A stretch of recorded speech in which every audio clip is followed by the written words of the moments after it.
Slavery is probably defined as freedom of movement being restricted, the capacity to receive the fruits of one's labor not being in one's own control, the choices that you can make being limited, and your capacity to change any of those statuses is not in your hands. Is that fair enough? That's a pretty reasonable definition of slavery. So I'm going to put it in a slightly other way. I mentioned that when you open your eyes, we find ourselves here. All of us, when we were born, we opened our eyes, we found ourselves here. We have a certain amount of prana shakti in our lifetime. And then a moment comes when that's gone.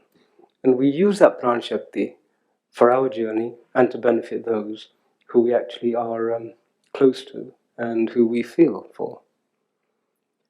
So slavery, in my mind, is using somebody else's prana shakti for your benefit and not for their benefit. And the more of it you use, the more it is in terms of being an enslavement.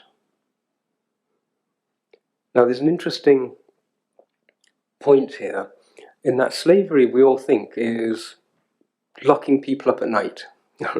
You've got the slaves, they do their work, they've got shackles, they've got chains, and then when it comes to the evening, we lock them up in the rooms, we give them a bit of water, some dried bread, and then out they go. That's the next step.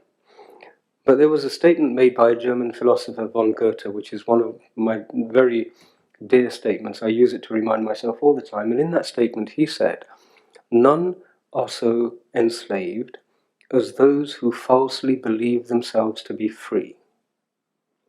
So he highlighted a mechanism whereby you could enslave people and they would never know about it. Okay?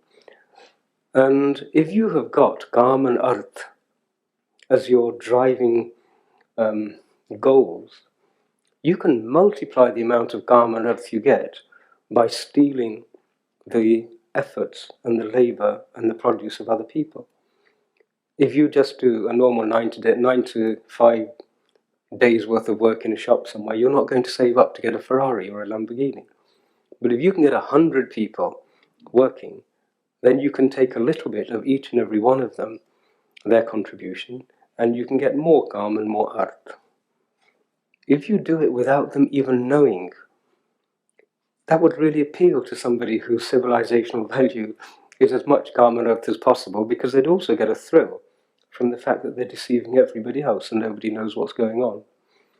So Goethe said, "None are so enslaved as those who falsely believe themselves to be free."